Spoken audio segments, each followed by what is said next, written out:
Voici venus les instants inauguraux de démarrage, de lancement de cette cérémonie de présentation du rêve de Romuald Wadaï, ici au Palais des Congrès, avec l'entrée en salle de sa colistière, Madame Mariam Tchabi Talata, qui ne sera jamais loin de lui pour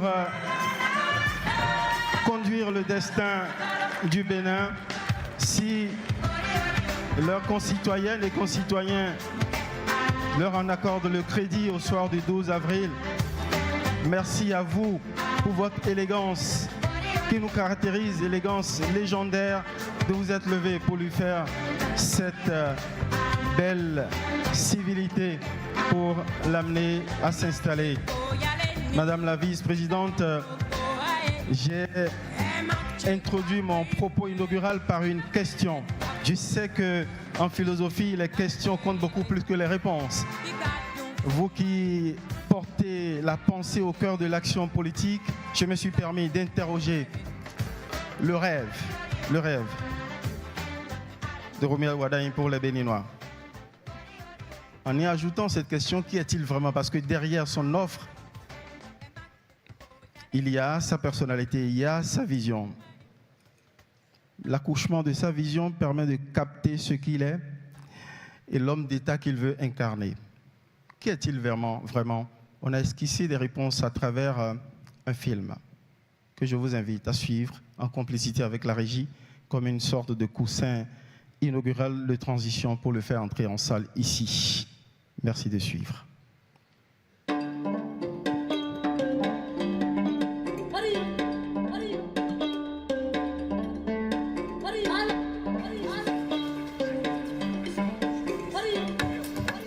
Expert comptable, diplômé de France, formé à Harvard, associé chez Deloitte, ministre depuis 2016, réélu meilleur ministre des Finances du continent africain. Tapez son nom sur Google, la bio est impressionnante. Et avec cette bio, viennent les commentaires. C'est un technocrate, il n'a pas évolué au Bénin. Est-ce qu'il parle nos langues? Mais qui est vraiment Romuald Wadaï?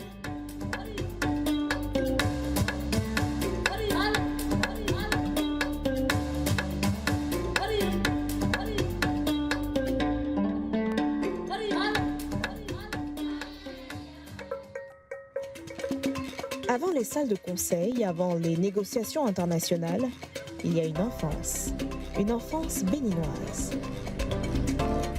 J'ai eu ce privilège d'avoir connu Romuald en classe de CE2 à l'école de base groupe A, à Agla, à Cotonou. On a eu à avoir des parties de football dans le sable sous les pylônes à Agla avec les amis. Romuald avait une longueur d'avance sur le plan d'intelligence sur beaucoup de ses pairs de la période. En général, dans mes classes, les élèves intelligents deviennent automatiquement mes amis.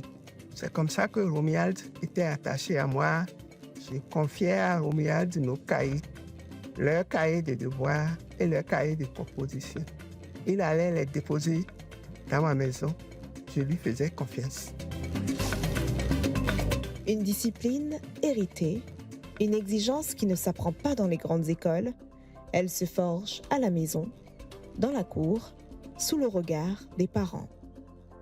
J'ai connu Romuald Wadaï pendant sa tendre enfance, au moment où son papa était directeur du plan et de la statistique dans le département Borgou, le grand Borgou de l'époque. C'est dans cette période-là que j'ai connu Romuald, un enfant véritablement actif. Romuald aidait son papa à charger les caisses, les cartons et les bidons de Vive PAM. Et j'ai trouvé que cette initiative d'aider son père à charger les cartons, à charger les bidons, était quelque chose qui démontrait déjà qu'il avait un caractère serviable. Cet homme, c'est un ami à moi depuis plus de 40 ans. On partageait les mêmes cours de récréation. On travaillait beaucoup parce que lui, à l'époque, il faisait partie des meilleurs du collège au pied. Donc, il représentait un modèle pour chaque jeune à l'époque. C'est quelqu'un qui a basé sa philosophie sur le travail, sur le développement. Tout le monde voulait le ressembler. Une jeunesse béninoise ordinaire, des rêves simples, des racines profondes. Son papa était mon ami. Donc, il a demandé que son fils vienne. C'est parce qu'il a trouvé qu'un enfant doit élargir son horizon. J'étais surpris complètement. Comme je disais, venez tout le temps, tous les jours, pour se former. Il ne venait pas en retard. Il était tellement fasciné par ce qu'il faisait. Romuald, qui était dans un collège, on appelle le collège de l'Espoir. Mon cabinet était donc à Ganry et il était à une enjambée de mon cabinet. À partir de la classe de seconde, il passait tout le temps dans le cabinet pour comprendre le métier que j'exerçais. À 17 ans, il regarde vers l'horizon, non pas pour fuir, mais pour revenir plus fort. Il a réussi son bac mention très bien, un bac série C. Un jour, il est venu me voir pour me dire, à ma grande surprise, que papa l'avait inscrit à Lyon pour être ingénieur statisticien comme lui. Très grande surprise. Et je lui demande, qu'est-ce que tu veux faire toi-même? Il dit, tonton, je vais être expert comptable comme toi. Il a été donc admis à suivre les cours à Grenoble. Et il s'est retrouvé où c'était vraiment étonnant. Dans un amphi de 120, 130 personnes, il s'est retrouvé le seul Africain noir parmi toute la classe française. Il attendait son prof qui allait arriver. Et d'entrée, il me voit rentrer dans la salle, très surpris. Et comme il a dit après, ça lui a permis vraiment de travailler et ça lui a permis d'être major de la promotion. Il apprend à parler au marché, à structurer des économies, à négocier avec le monde, Deloitte, Harvard, les cercles d'excellence internationale. Il était très consciencieux. Il a commencé une carrière internationale quand, au niveau de Lyon, les responsables ont constaté qu'il pouvait faire encore mieux. Ils ont décidé de l'affecter à Boston, aux États-Unis. Il s'est mis à l'œuvre tout en étant professionnellement à Boston. Il a réussi le diplôme d'expertise comptable américain. Et ça l'a propulsé encore plus. Tellement il était battant, il en voulait toujours. Ce départ n'est pas une fuite, c'est un investissement. Avec une seule intention, rentrer et mettre tout ça au service du Bénin. 2016, il a 39 ans et il revient avec un capital rare, la crédibilité internationale au service d'un État. Il a été appelé par le président Patrice Talon. J'avais toute la confiance en lui. Quelle fierté que j'ai.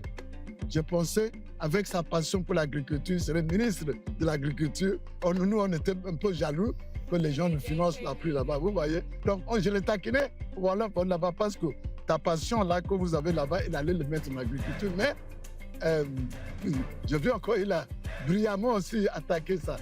Grâce à Talon, on a pu ouvrir enfin les cordons de la bourse. Et lui, il sait comment on va chercher l'argent. À un moment donné, on lui dit, ouais. Et à partir de là, Notre pays, vous le voyez. L'homme supposé déconnecté est présent sur les scènes du monde et sur le terrain. C'est un homme de l'ombre. Depuis qu'il a pris les rênes de la gestion du ministère des Finances, on a constaté une révolution administrative, une révolution dans la gestion des affaires financières.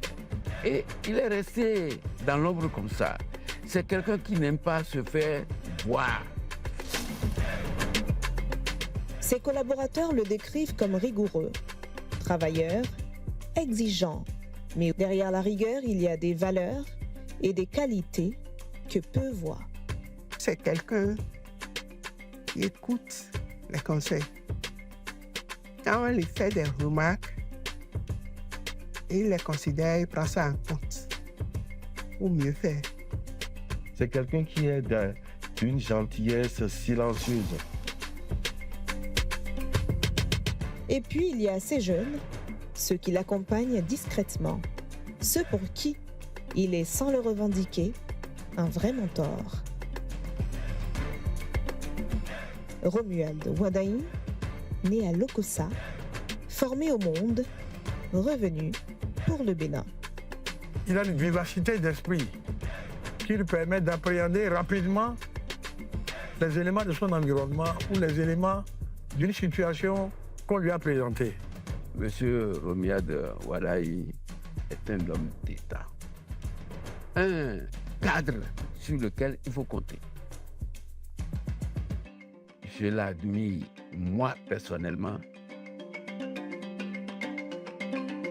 Cet homme, Monsieur Romuald Wadaï, est un homme de qualité qu'il faut soutenir à tout prix.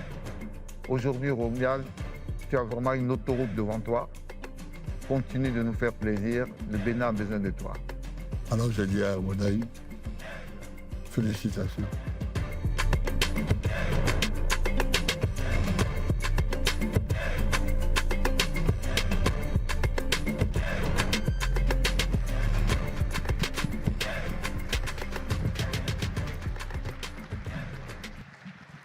Voilà donc pour le vif.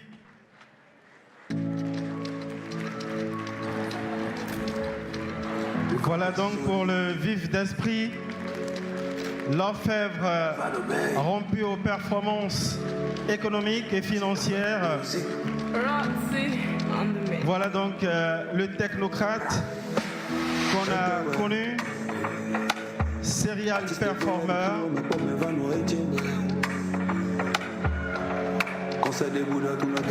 Voilà le technocrate qui descend dans l'arène politique pour enfourcher un autre destin, celui d'homme d'État, de dirigeant d'un pays, et qui communie avec le peuple venu à sa rencontre ici pour écouter son rêve. Et ça aussi, c'est le Romuald Wadaï tel qu'on ne le connaît pas d'ordinaire, qui accepte, n'hésite pas à aller au milieu du peuple, chargé d'empathie comme on le voit. Sans empathie, peut-on prétendre gérer le destin collectif? C'est donc à son honneur de communier ainsi comme on le voit à l'image, de fraterniser avec le peuple ici mobilisé au Palais des Congrès pour partager avec lui ses rêves d'avenir, sa vision du Bénin dans les années à venir. Romuald Wadaï qui s'avance de la scène, mais qui a d'abord voulu montrer sa proximité avec le peuple tel qu'on n'est pas habitué à le voir. Et ce n'est pas pour bouder le plaisir des citoyennes et citoyens ici mobilisés et qui vivent cette chaleur humaine avec ce serial performeur en prouesse économique et financière, en calcul du développement, et qui va nous rejoindre. Romuald Wadayi sur les chemins de l'homme d'État, précédé ici par cette figure de la vie politique du Bénin, Nicéphore Dieudonné Soglo, qui a partagé avec nous un vibrant témoignage sur l'homme d'excellence qu'est Romuald Wadayi et qui lui a souhaité bon vent au bout d'un projet de société qu'il va partager avec nous ici dans un instant. Romuald Wadayi qui ne peut, avant de s'adresser à son peuple et au monde, témoigner de cette dimension humaine qu'on attend de tout dirigeant.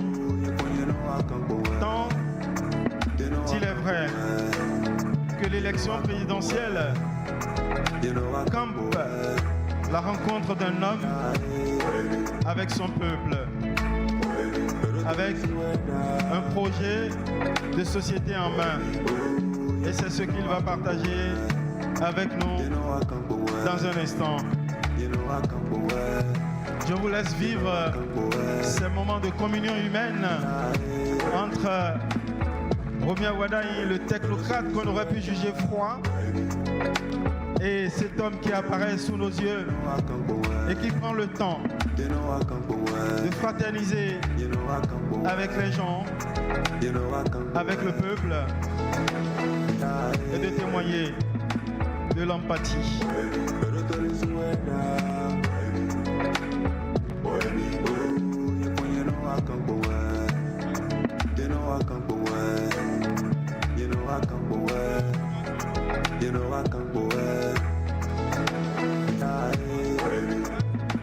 Je vous laisse vivre ce moment de chaleur citoyenne qui va accompagner le candidat Romuald Wadayi sur scène face au peuple, face au monde, pour nous révéler à travers sa vision du Bénin pour les 7 ans à venir ce qu'il incarne comme homme d'État, comme dirigeant du destin collectif. Romuald Wadayi, comme on n'a pas l'habitude de le voir,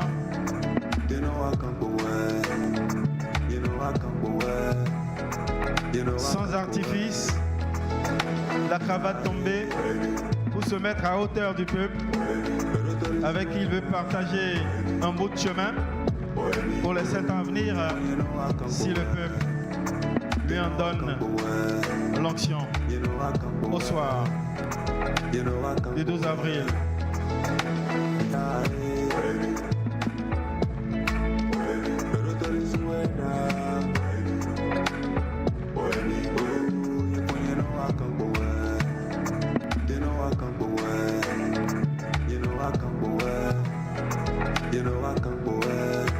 Après les citoyens, les aînés, les figures dirigeantes du pays, la proximité,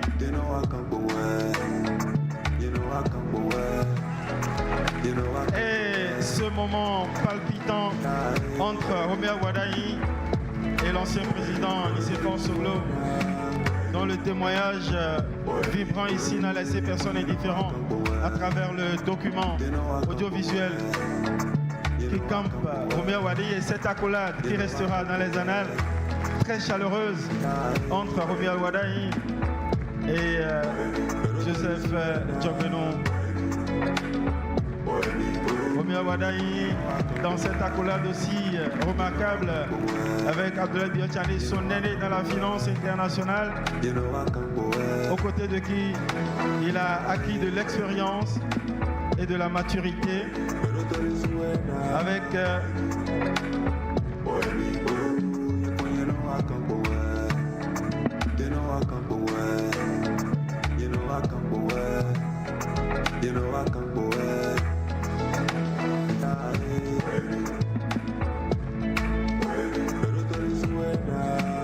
Le candidat de la majorité, Romuald Wadayi, qui va prendre la scène dans son amplitude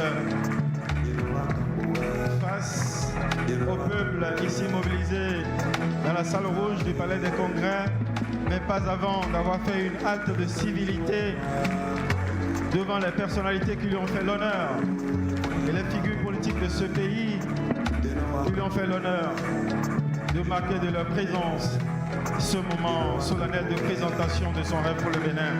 Adrien Roubeli, Bruno Amoussou, après Louis Vlabonou, les ministres et dignitaires des différents partis qui le soutiennent.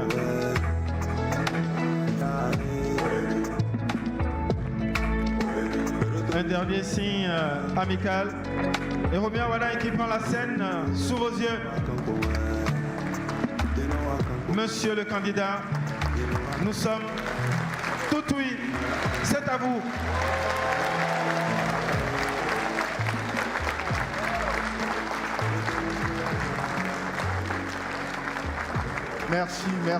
Merci de bien vouloir vous asseoir.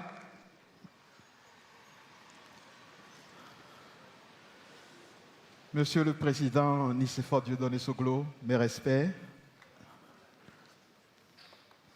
Madame la Vice-Présidente de la République, Mariam Tchabi-Talata, chère colistière.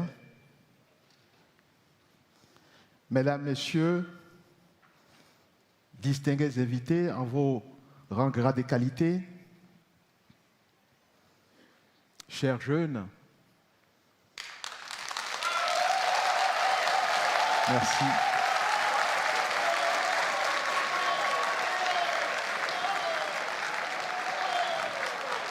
Chers concitoyens, ce que nous avons accompli ces 10 dernières années, beaucoup croyaient que ce n'était pas faisable, c'était impossible. Le fait pour un pays africain sans ressources naturelles abondantes d'avoir la capacité de se lever, d'avoir la capacité de respecter, de tenir ses engagements dans le temps, d'avoir la capacité de dire non quand beaucoup, presque tout le monde dit oui. Et ça a été le cas pendant la Covid, où beaucoup demandaient les annulations de dettes, tendaient la main sans d'abord regarder ce qu'ils étaient capables de faire par eux-mêmes.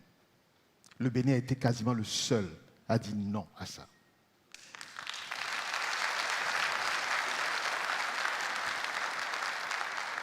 Être capable d'opérer des transformations si majeures en si peu de temps relevait d'un défi quasiment impossible. Mais nous l'avons fait. Et nous l'avons fait grâce à la vision du président Talon dans son projet de société dénommé Bénin Révélé.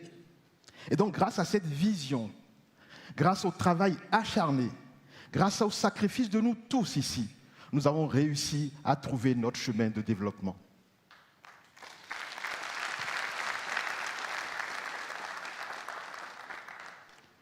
Mais le chemin du développement est un processus long, un processus par étapes. Sur ce processus long, la capacité d'un État à répondre aux attentes, aux besoins des uns et des autres, dépend également de ce qui se passe autour de nous. Il est clair, et nous le voyons tous depuis plusieurs années maintenant, la sous-région, le monde dans son ensemble traverse des crises après crises. Ces crises, mais également quelques erreurs que nous avons commises, nous ont empêchés de pouvoir apporter au plus grand nombre la prospérité que nous envisagions.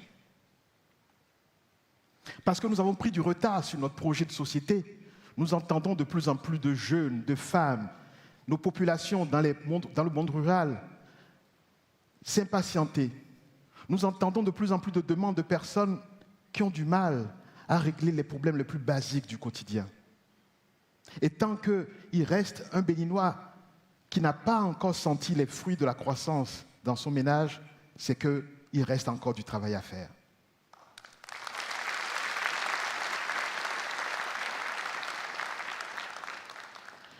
Je lisais récemment un rapport qui indiquait que dans les pays européens, avant la crise de la Covid, un citoyen sur 7 était en situation qualifiée de pauvreté.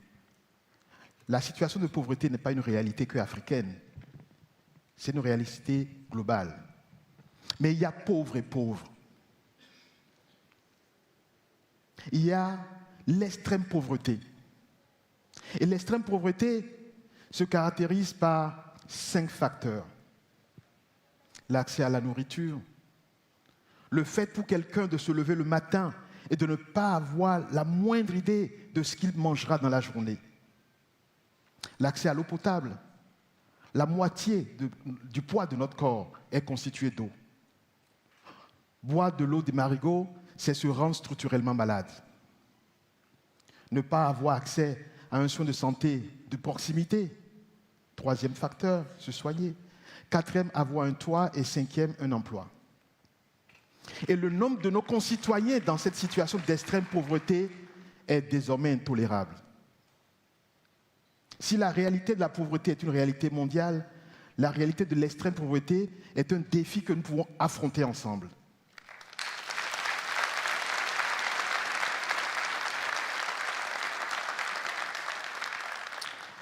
J'ai l'habitude de marcher de temps en temps le long de la route magnifique des Pêches et 2 jours de suite, j'ai croisé le même jeune homme.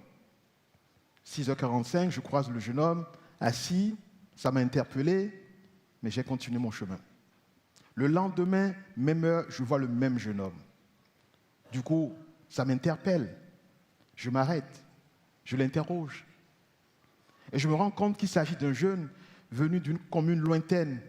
Ses parents se sont serré la ceinture, sacrifiés pour lui payer des études.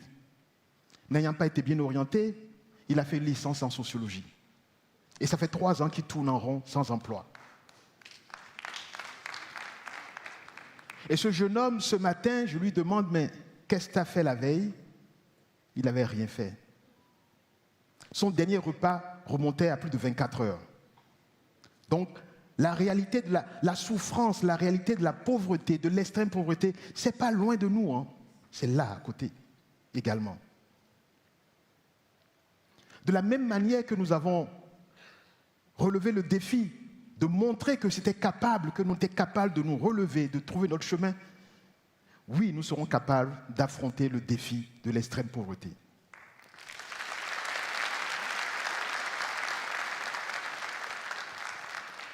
Je voudrais faire une pause et vous rappeler l'une de mes toutes premières interventions en tant que ministre de l'économie et des finances.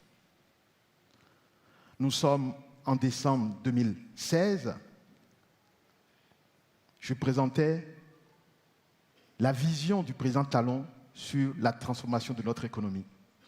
Et j'indiquais que compte tenu de la structure de notre économie, compte tenu du rythme de progression de la population, il fallait absolument porter le taux de croissance, c'est-à-dire la vitesse à laquelle nous créons les richesses dans le pays, il fallait porter ce taux au-delà des 7%. Tant que le rythme de création de richesses ne dépassera pas ce seuil de 7%, et compte tenu de la structure de notre économie et des naissances qui viennent tous les jours, nous n'allons pas réussir à renverser le rythme de création d'extrêmes pauvres. Alors je suis heureux de vous annoncer que depuis l'année passée, nous avons franchi ce cap.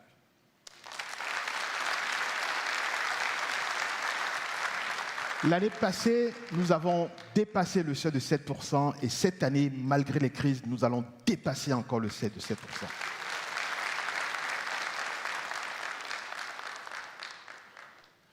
D'un budget de 1 000 milliards il y a 10 ans, le budget aujourd'hui fait plus de 3 000 milliards. Je vous donne ces chiffres pour vous indiquer que nous sommes désormais prêts. Nous avions dit en 2016, et je ne savais pas que j'allais avoir le privilège d'être devant vous pour présenter un projet de société, mais je l'ai dit dès 2016 qu'il fallait absolument passer ce cap. Et se trouve, ce cap est maintenant passé. Nous sommes désormais prêts à aborder la deuxième étape de notre développement.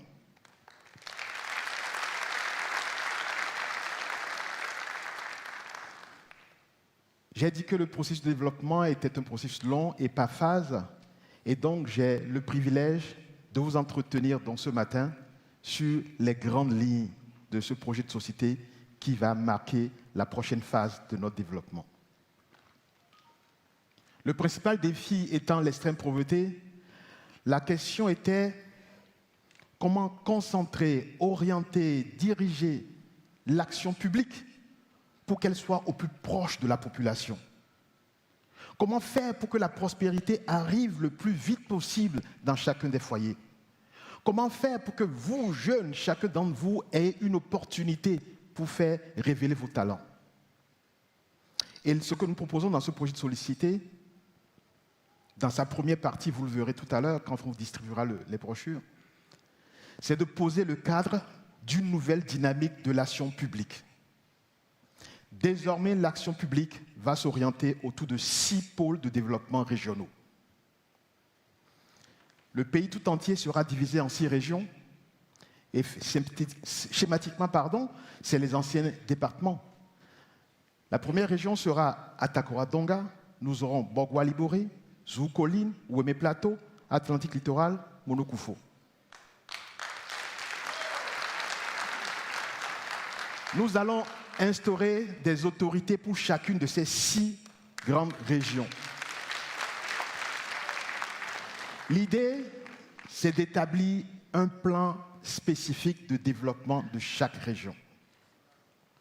Chaque région devra avoir un écosystème économique basé sur ses atouts, ses savoir-faire.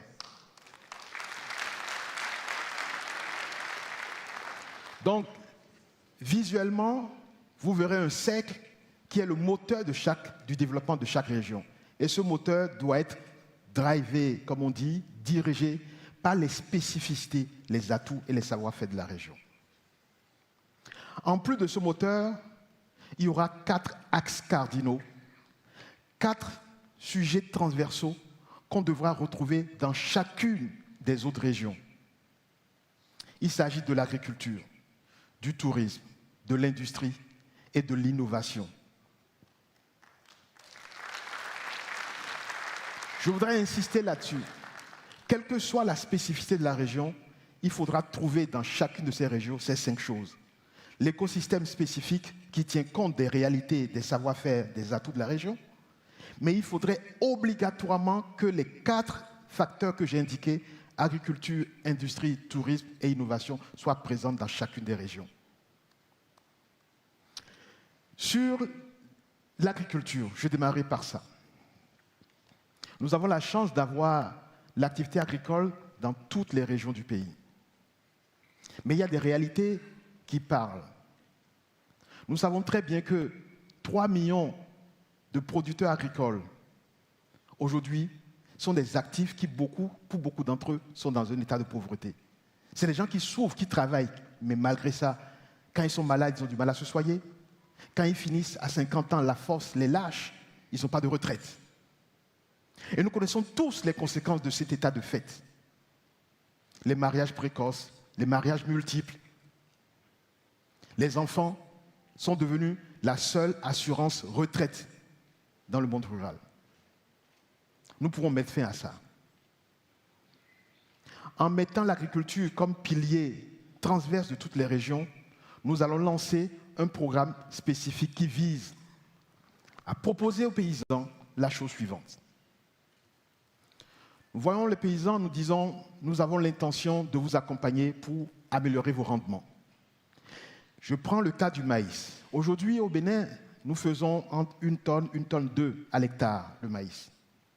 Nous savons qu'avec un bon encadrement, avec les bons intrants, avec la mécanisation, nous pouvons aller à plus de 5 tonnes à l'hectare. Alors imaginez le paysan à qui on propose le projet suivant. Nous venons vers vous, nous vous accompagnons sur la période en apportant le package, l'accompagnement, la mécanisation, les intrants, donc les bonnes semences, les engrais. Si à la fin de la récolte, vous avez moins de votre tonne à l'hectare, on vous paye. Si vous avez plus du tonne à l'hectare, qui est votre rendement habituel, alors on prélève une partie de l'excédent, on prélève en nature, on se charge de commercialiser et avec cet argent, on fait 3 choses. 1, on met un peu de fonds de côté pour renouveler le programme pour le paysan, pour racheter l'intrant et payer l'encadrement pour la saison suivante. 2, on met un peu de moyens pour sa santé. Et 3, on lui constitue sa réserve pour sa retraite.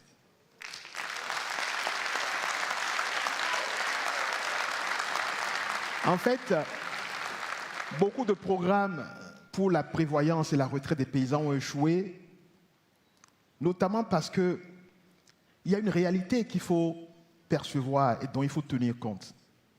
Le paysan qui récolte et qui va au marché, qui vend son produit et qui a le cash en main, ne lui demandez pas de contribuer pour demain. Pour lui, aujourd'hui est déjà assez difficile. Donc il faut absolument trouver un système par lequel, 1, on commence par augmenter le rendement du paysan, et 2, on lui prélève sa récolte. Si on lui laisse la récolte, il ne rendra pas l'argent pour sa retraite.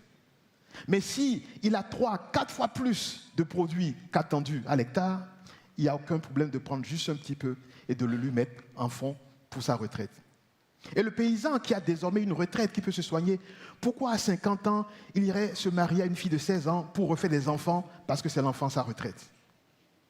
Et vous voyez ce programme qui est destiné à accompagner les paysans, ce programme qui est destiné à sortir plus de 3 millions de nos concitoyens de l'extrême pauvreté, de la pauvreté, mais c'est un programme qui règle également beaucoup de problèmes dans la société. Deuxième élément que nous allons trouver dans toutes les régions, c'est l'industrie. Il est évident qu'aujourd'hui, face à la démographie, au nombre de jeunes qui sont en recherche d'emploi, il est indispensable que dans chaque région, il y ait au moins une industrie. Obligation serait faite d'attirer une industrie nouvelle au moins dans chaque région.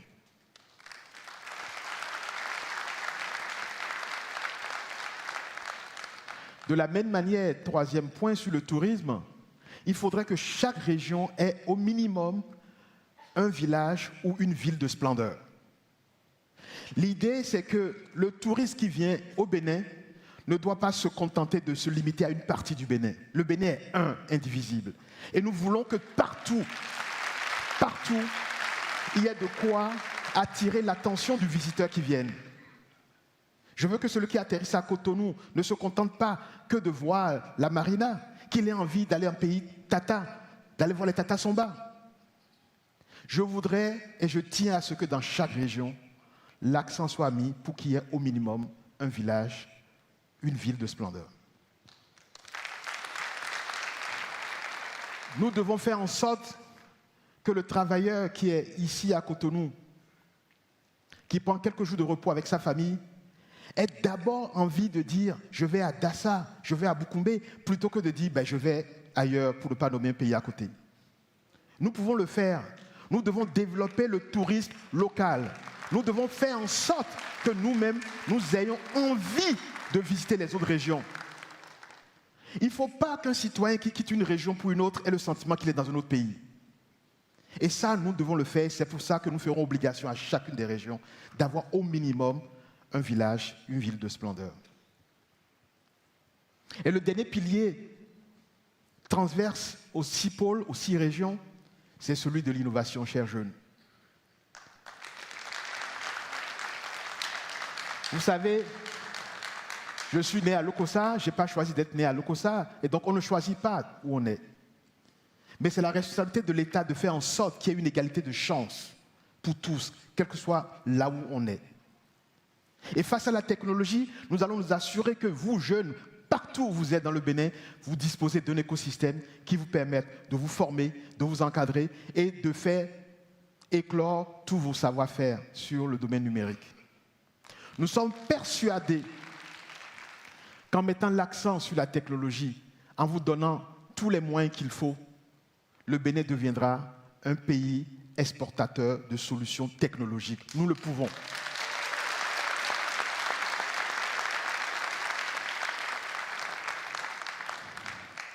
Vous voyez donc, le squelette de l'action va se manifester par cette nouvelle dynamique de l'action publique, la manière dont on va conduire l'action pour être le plus proche des réalités. Et nous allons nous assurer que chaque mercredi, à chaque Conseil des ministres, le sujet du développement des pôles soit à l'ordre du jour. Ce qui fait qu'automatiquement, une fois toutes les 6 semaines, nous devons parler d'une région. Puisque à tour de rôle, nous devons parler, après les conseils des ministres, de comment se passe le développement des régions. Qu'est-ce qui se passe dans nos régions? La mise en œuvre du développement des régions. Et je peux vous assurer que si on prend du retard pour de la négligence, on prendra nos responsabilités. Parce qu'on va s'assurer qu'on donne les moyens, on va s'assurer que chacun fasse son travail pour que le défi de l'extrême pauvreté soit une préoccupation pour tous. Et toutes les 6 semaines, au moins, chaque région sera à l'ordre du jour des débats au sein du Conseil des ministres. L'action publique, depuis quelques années maintenant, nous aimons la répartir en 3 piliers, 3 axes. Le premier, c'est celui autour du capital humain, c'est-à-dire le bien-être social. C'est tous les projets, réformes, investissements que l'État conduit sur la nutrition, l'éducation, la santé, le cadre de vie, le sport, tout ce qui concerne l'homme, son bien-être, son développement. Nous avons eu une chance phénoménale, c'est que pendant les 10 dernières années, des diagnostics approfondis, des études détaillées ont été réalisées sur tous les champs. Nous savons exactement ce qu'il faut faire. Nous savons où nous avons failli. Nous connaissons nos erreurs, nous connaissons les attentes et nous savons faire. Je voudrais prendre l'exemple du secteur de la santé pour vous présenter quelques innovations, 3 innovations majeures que vous verrez dans le projet de société sur le secteur de la santé. La première, c'est que, vous voyez, nous avons inauguré il y a quelque temps le CHIC, le Centre hospitalier international de Calavi. J'ai le plaisir de vous annoncer qu'après le CHIC, nous ferons le CHIP. Est-ce que vous savez ce que c'est que le CHIP? P pour Paracou.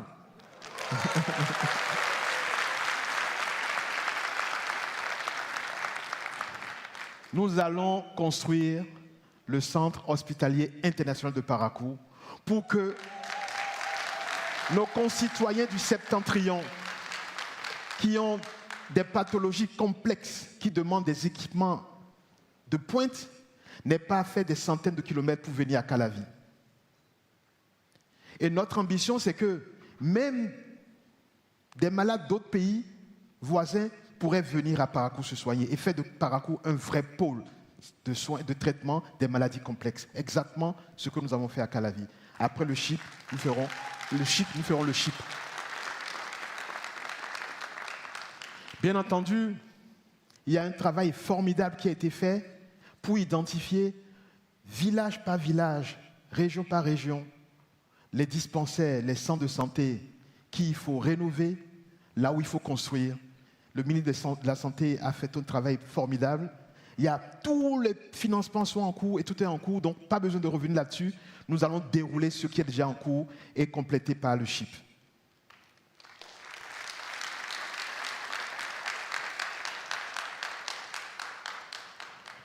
Il y a une deuxième réalité que nous avons décidé d'affronter, de résoudre. Aujourd'hui, quand vous avez une urgence vitale et vous allez dans nos hôpitaux, on exige de vous de payer d'abord. Ne serait-ce que les formalités administratives pour voir qui vous êtes peuvent vous faire perdre la vie. Désormais, de façon systématique, automatique, pour les urgences vitales, on vous soigne d'abord.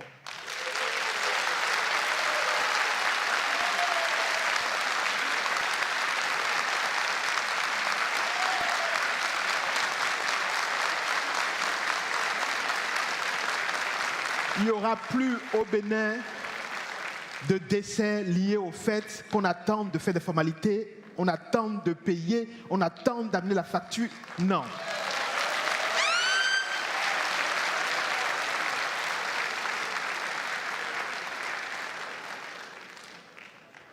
Et ça sera fait, vous savez, c'est ça la beauté d'être en continuité. On n'a même pas besoin d'attendre le 12 avril, on va le faire là, maintenant, tout de suite.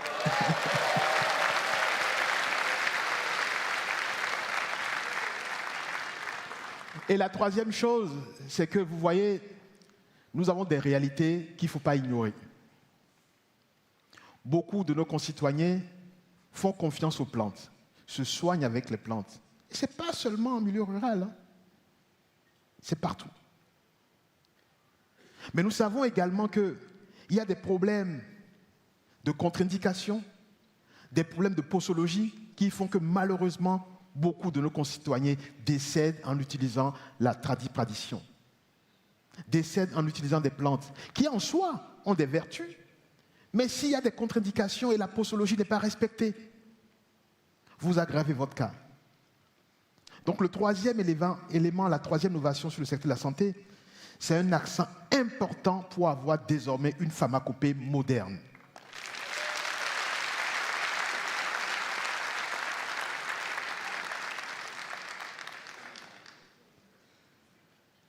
Sur le deuxième pôle de l'action publique, celui de la création de richesses, comment nous créons les richesses, comment nous distribuons les richesses.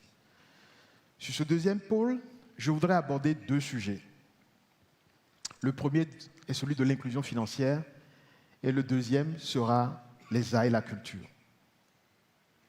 Sur l'inclusion financière, beaucoup de propositions sont dans le projet de société, mais j'ai vu trop de personnes dans mes tournées dans le pays qui me disent « Oui, vous avez mis de l'argent pour la microfinance, mais moi je ne sais pas lire, je ne sais pas écrire. Il faut des garanties, c'est compliqué à avoir, c'est trop cher. » Nous allons mettre en place une plateforme nationale d'inclusion financière qui permettra d'avoir quasi instantanément l'accès au financement, en tout cas dans un délai maximum de 48 heures.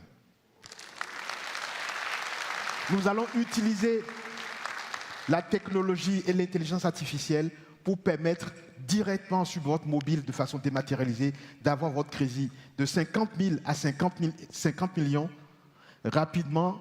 Et pour quelqu'un qui revient, le crédit devrait être instantané. À partir du moment où vous avez pris le crédit une fois, vous avez remboursé, la demande est approuvée et mise en place de façon instantanée. Et dans tous les cas, en 48 heures, votre demande sera traitée.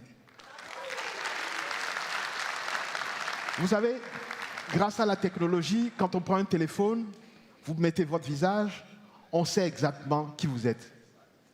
Grâce à l'intelligence artificielle et grâce au croisement des données, on peut savoir tellement de choses sur vous qu'il n'y a plus besoin de vous dire « amenez votre carte CIP, amenez le certificat de résidence ». Toutes qui sont des pièces que l'État fournit. Au passage, très rapidement, nous allons faire en sorte que dans toutes nos administrations, plus jamais l'État vous demandera de fournir une pièce que l'État vous donne.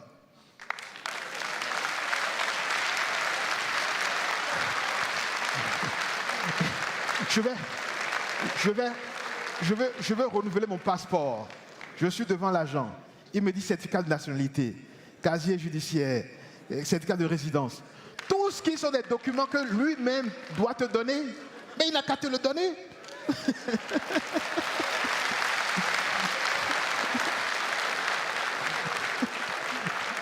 Donc, grâce à la technologie, nous allons pouvoir faire ces genres d'innovation. Et c'est pour ça que nous avons assez de données aujourd'hui pour lancer donc, cette plateforme d'inclusion financière qui permettra de façon totalement digitalisée de mettre des financements rapides à la disposition de nos jeunes, de nos femmes et de tout le monde. Donc sur le deuxième pilier, j'ai promis de parler rapidement de l'aide de la culture. En fait, je dois reconnaître que ce que je vais vous donner, ce que je vais vous présenter comme innovation inscrite dans le projet de société, en fait, l'idée vient du président Talon. Mais comme on n'a pas eu le temps de tout faire,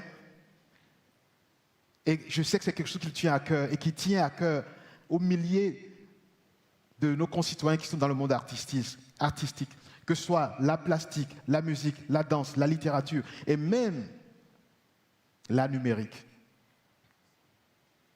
Combien d'entre eux ont accès à une retraite? Combien d'entre eux savent se soigner? Et ça a été une préoccupation du président Talon. À deux, nous en avons parlé beaucoup de fois. Mais comme j'ai dit, le développement, c'est un processus long et par étapes. Mais comme maintenant nous sommes forts, nous allons pouvoir le faire. Et dans le projet de société, nous avons mis en place un programme d'excellence pour nos jeunes, pour tous nos concitoyens qui sont dans le domaine de l'aide et de la culture. Il s'agira, par un processus transparent et rigoureux, de choisir chaque année un certain nombre d'artistes à qui nous allons faire deux choses. Un salaire tous les mois. Parce que le vent qui a faim ne peut pas réfléchir. Parce que l'artiste a beau avoir du talent. Si son enfant est malade et qu'il cherche de l'argent pour aller le soigner, il va arrêter son art et même vendre l'œuvre incomplète, histoire de faire face à ses besoins immédiats. Donc nous allons donner un salaire aux artistes et leur dire, pendant la période où ils sont dans le programme, ils doivent se concentrer sur l'excellence de leur art, l'exercice de leur art, l'approfondissement de leur art. Et la deuxième chose qu'on va leur apporter, c'est de dire, parfois on a beau avoir du talent, mais il manque un peu d'encadrement pour que notre art puisse être exportable, pour que notre art puisse être aimé, apprécié par d'autres personnes de cultures différentes. Nous allons apporter cet accompagnement également, en plus du salaire qui sera donné aux artistes et tout le secteur des aides de la culture.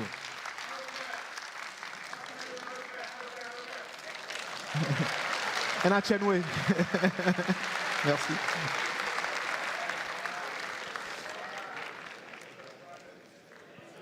Le troisième pilier qui reste dans l'action publique, c'est celui qui concerne nos institutions, les libertés fondamentales, la démocratie, la sécurité.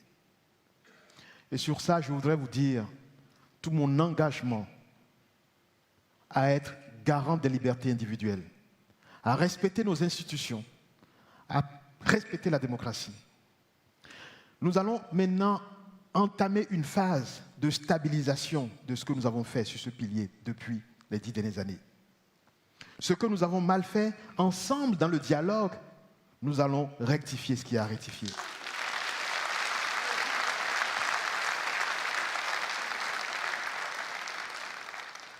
Et sur le domaine de la sécurité, qui est capital, parce que sans sécurité, tout ce que nous avons dit jusque-là est vain. Sur le domaine de la sécurité, nous allons faire 3 choses nouvelles. Qui en réalité, nouvelles, c'est trop dire en fait, c'est de l'approfondissement de ce que nous faisons déjà. La première chose, c'est doter nos forces de défense-sécurité d'équipements de dernière génération, davantage de technologie. En réalité, c'est déjà en cours, mais c'est des procédures qui durent longtemps, mais dans quelques temps, nous allons pouvoir doter nos forces de défense et sécurité d'une capacité à voir jusqu'à quelques centimètres près ce qui se passe sur toutes nos frontières. Nous allons leur permettre de pouvoir anticiper sur l'ennemi qui s'approche. Nous allons leur permettre d'être beaucoup plus réactifs quand on est attaqué.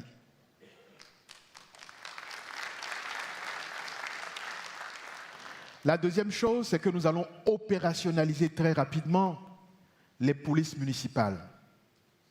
Dans toutes les communes frontalières, nous allons doter nos mairies de polices municipales.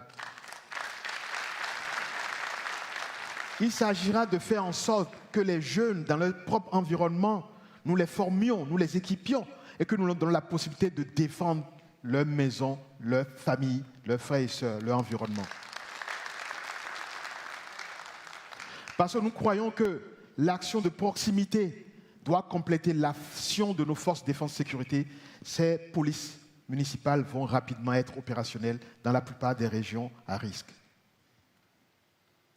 Et le troisième élément sur le point de la sécurité, chers amis, c'est celui de la relation avec nos pays voisins. On a beau faire tout ce qu'on vient de dire, si nous ne collaborons pas davantage avec nos voisins, si nos voisins ne collaborent pas davantage avec nous, nous allons déplacer temporairement le problème et le problème reviendra encore vers nous.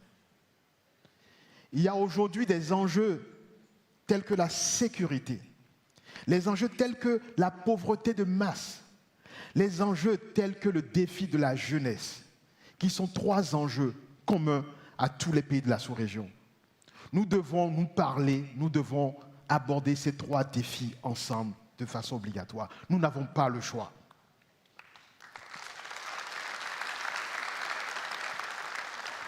Nous allons saisir l'occasion du renouvellement à la tête de l'État pour repartir encore vers certains de nos voisins qui peinent à nous faire confiance.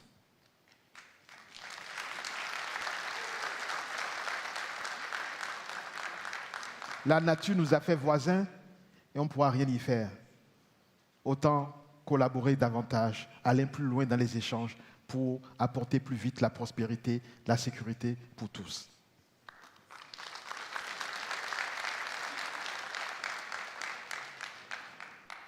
Chers amis, je voudrais vous dire que j'ai une chance unique d'être en ce moment même votre agentier.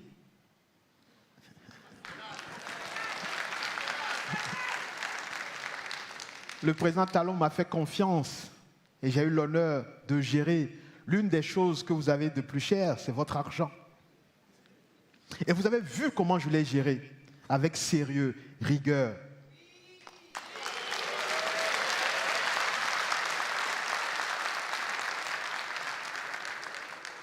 Je peux vous assurer que si vous me faites confiance, je ferai le job avec le même sérieux, avec la même ardeur.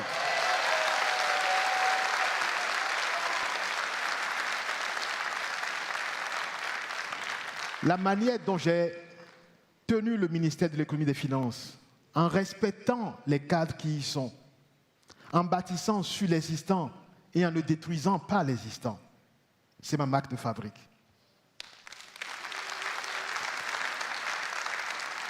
Je veux vous dire que même si nous avons failli sur des sujets, même dans ce qui apparaît comme mauvais, il y a toujours du bon.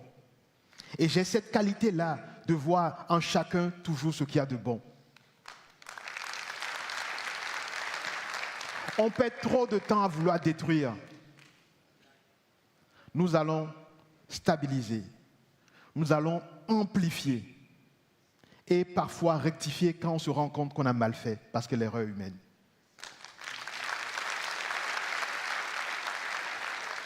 Je veux vous donner l'engagement que je vais servir avec intégrité, avec courage, avec constance.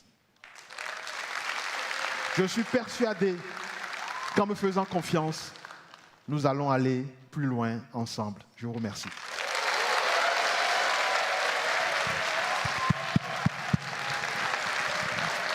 Ainsi, je vais demander à ma policière de venir près de moi.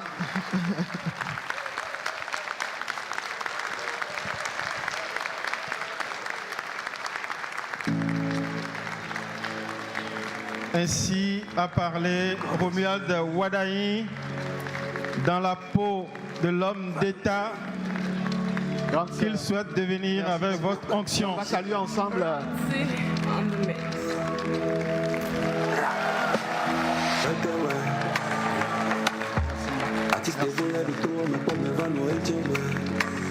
Merci beaucoup.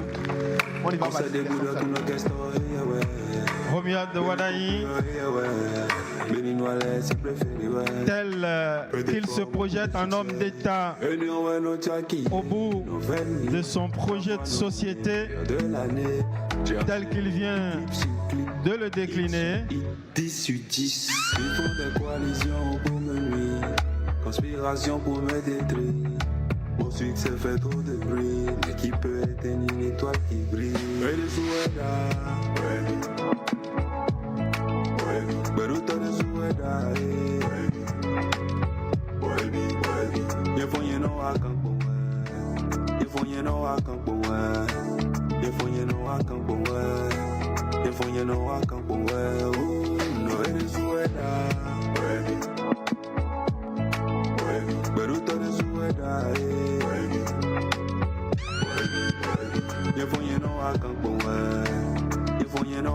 Le duo Romuald Wadayi et Mariam Tchabi Talata, honorés d'être si bien entourés aujourd'hui par ce peuple qui s'est mobilisé, qui s'est enthousiasmé ici sur la présentation de son projet de société et qui fait ses civilités aux personnalités qui se sont mobilisées pour le soutenir.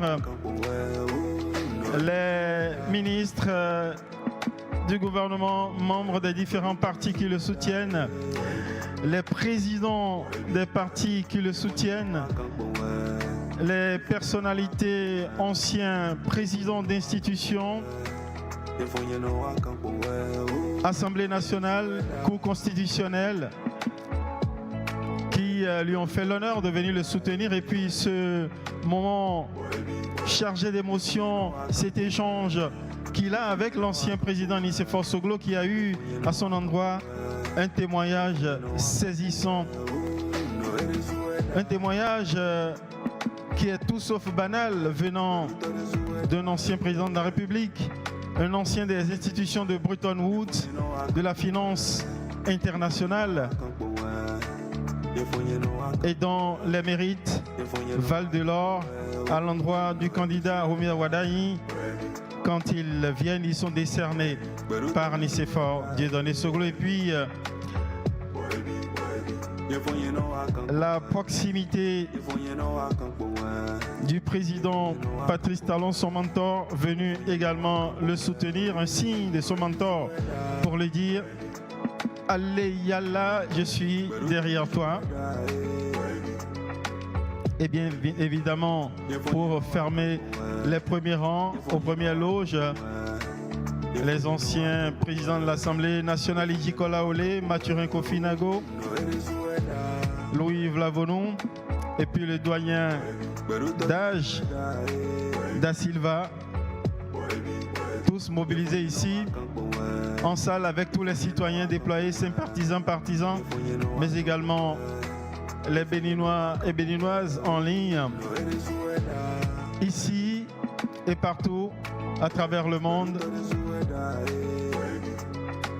Nous allons finir cette belle cérémonie en vous faisant prendre rendez-vous tout à l'heure à 16h sur un live que le candidat va animer avec la diaspora.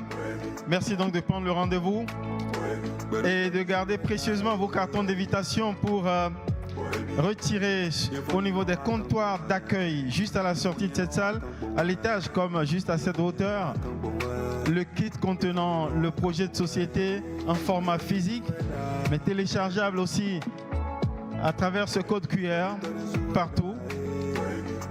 Merci donc de ne pas perdre votre carton d'invitation pour repartir d'ici avec un souvenir physique de ce moment, de ce contrat social que vous propose le candidat Romuald Wadayi.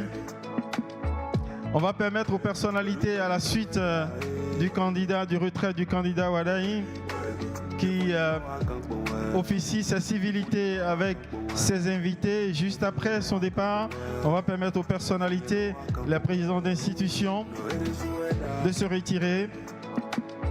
Et juste après, on va prendre leur suite au niveau des comptoirs d'accueil pour retirer les kits du projet de société avec un petit rafraîchissement. Un clin d'œil sympathique pour vous dire merci pour vos déplacements. Merci beaucoup et que vive le Bénin.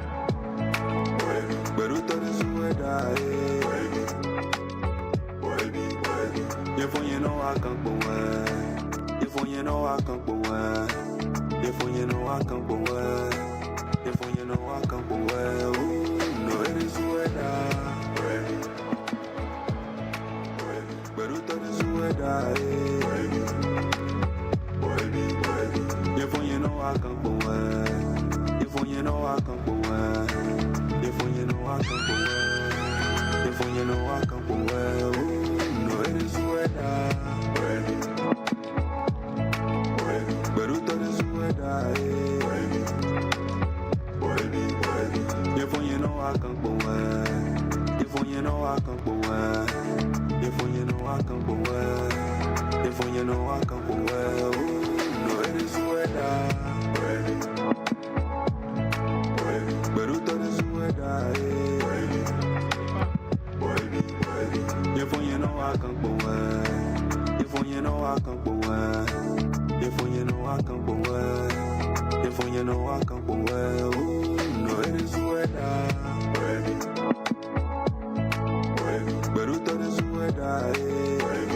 Chers invités,